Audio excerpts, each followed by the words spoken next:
doing today, Mayor? So far, so good. Nice to see the sun, Joe. Yeah, it's a great, refreshing morning compared to what we've had for sure. Tough summer today. Certainly, people that have had vacations and tough. Yeah, and I know the weekends have been a challenge for some of the, the events the city's been trying to put on too, unfortunately.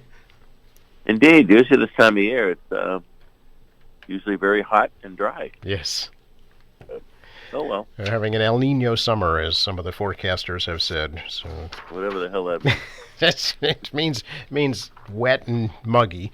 So Yeah. far, so true. Do you think the patriotic celebration can be rescheduled at some point? I hope so. Haven't talked to John McDonald yet, but Okay, I know they book out throughout the year, so that may be challenging. right. But I hope so. One thing that will certainly take place today is the 256th birthday anniversary celebration for President John Quincy Adams. Indeed, that was a really something started by Lyndon Johnson when he was president, to send a wreath from the White House to their president on their birthday. Instead of some had interesting deaths.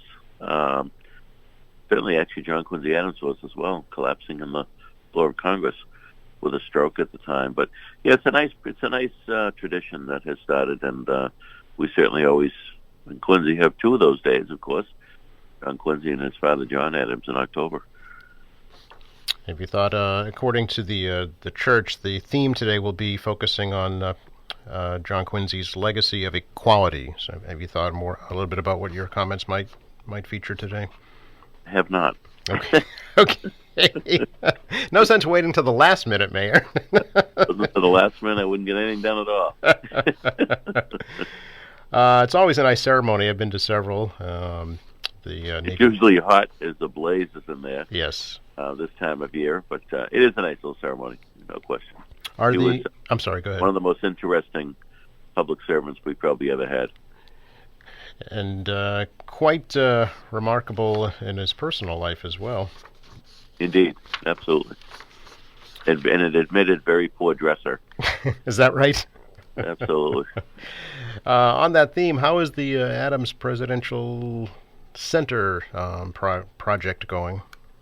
We're in the fundraising stage, Okay. so the board of directors is focused on that, and I know they're reaching out. They've had meetings set up. They'll be doing some traveling to meet some potential very large donors, and so far so good. Is there any kind of timeline now for starting construction on that? Not really. Okay. I know that over the next few months, it's going to be intensely focused on bringing money in. They need to raise, so we need to raise, as a center, millions of dollars. And Yeah. one of the first steps would be to bring in the architect on. As you know, we've had other consultants on to come up with the concept of what the layout should be, how big it should be, what the focus ought to be. Partners like Mass Historic, National Park Service. A lot of work done to date, but really the greatest challenge is to raise those private dollars that we need to construct the facility. So I'd love to be in the ground in 2 or 3 years. Mm-hmm. Will this be a city entity, or will it be a separate kind of self-supporting center? Well, I think there'll be a relationship with the city, but Yeah. I think it'll be largely built and supported by private monies. I see. Something to look forward to for sure in the future. Absolutely. Yeah. Meantime, the Historical Society, of course, is open at the Adams Academy, and encourage folks to visit that, certainly. That is a great take. And then, of course, we have the Welcome Center open, and it helps folks that are around that may not get a ticket into the old house at Peacefield. Mm-hmm. Certainly can check out the crypts. They can check out the Hancock Cemetery and learn a little bit about Quincy and the Hancock Adams Common. Yes, yeah, and the museum at Old Town Hall too. What is the current exhibit there? That's a good question. I haven't been in there in a while. Okay. I know it's due to be rotated out and some new stuff coming in. I know Ed Fitzgerald from the Historical Society is assisting us with that, but not sure where it's at the moment. Okay. Can we talk a little bit, Mayor, about a story I read in the Quincy Sun regarding a thought by you to perhaps have the city take over Wollaston Beach. Yes, a reporter had asked me, Scott Jackson, said they heard there's some interest in the city, perhaps being in control of Wollaston Beach, which was true. I mean, I've had discussions in the past, one with Governor Baker. I've had discussions with the legislative delegation about the potential for the city to take over the ownership and maintenance of a number of the DCR properties in Quincy. I don't believe that they have the resources to maintain them and improve them to the level I think they deserve.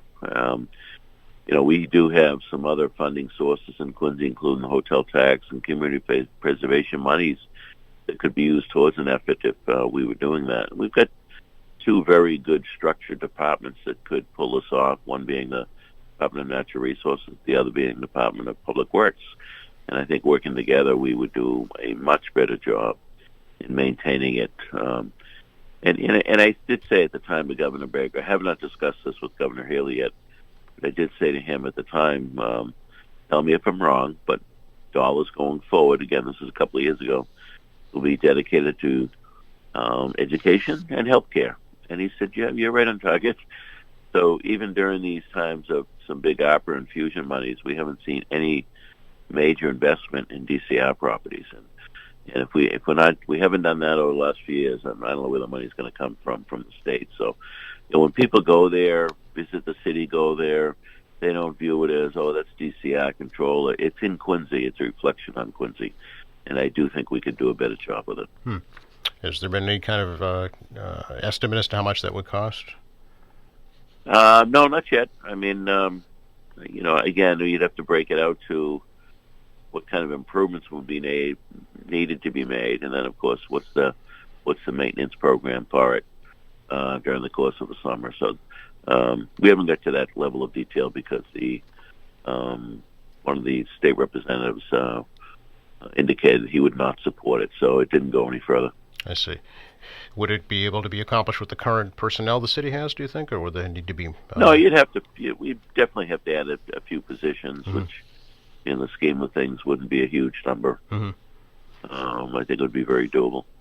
What do you kind of envision the beach looking like if the city were to take it over? What are some of the key factors you think need to be improved? Well, just the regular daily maintenance, the trash pickup, the weeding, the maintenance of the roadway, the lights. We had lights out for months on a portion of Quincy Shore Drive. It's unacceptable. It just doesn't get the attention it truly deserves for the location that it is. The regular cleanup of the beach itself is spotty. Again, I'm not being critical of the people that work there. I'm just suggesting that the state has not put the amount of resources needed into it to bring it to a level that I think would be more worthy of Quincy. And I think that if you go to most of our park locations in Quincy, you'd see that they're maintained at a much higher level. Speaking of, the new park at the Beachcomber looks very nice. It does. We had committed to the neighborhood that we would do something passive. It was really to protect open space. I know there's times people are critical of maybe some overdevelopment, but we've had some major investments in property, such as the Beachcomber, such as area Harry Ave, by the Montclair Marshes, and parts around Faxon Park. I mean, we've added to our open space inventory. This is a very visible location, obviously, Joe. And, it's floodplain area that is prone to flooding. That's why it's in the floodplain. We have pump stations in the back, the drainage of that whole neighborhood. So it's a tricky, environmental sensitive location. So we never felt we should do anything real formal with paving or basketball courts, that kind of thing. It always felt like it ought to be far more passive. We will, as part of it, honor Jim McEtrick and Joe Kentikos and try to tell a little bit of the history of some of the acts that played at the Beachcomber over those decades that it was open. So that part will be fun. Does it have an actual name yet, Mayor? Has it been dedicated as an actual park?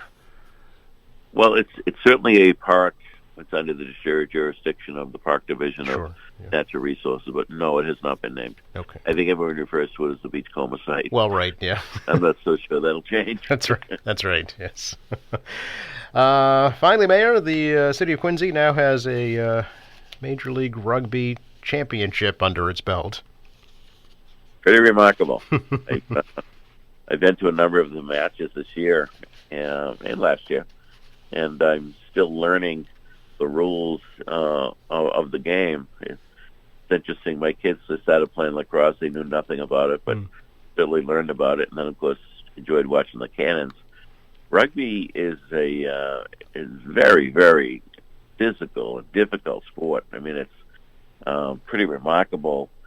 These guys out there playing without any equipment on, and constant movement, constant working, banging, hitting the ground. I mean, it's very, very entertaining, that's for sure. And there's a spirit and an energy in that stadium when they play to come with the fans in the game that it's just remarkable.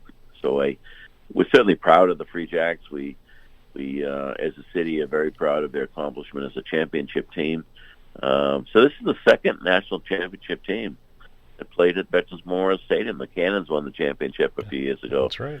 Lacrosse team as well. So the stadium's brought them some pretty good luck, and I know they enjoy that venue very much because there's an intimacy in there that, because of the closeness of the stands to the field, that the team really, really enjoys. The crowd gets into it big time, and they certainly love that. So pretty remarkable to go on to the finals and win at Chicago last week. So we're certainly proud of the Free Jacks, and we offer them our congratulations and our gratitude for the entertainment they provided to the several whole games that we've had, in addition to some of the music festivals and beer festivals they have around the games. It's definitely brought some new energy to our city.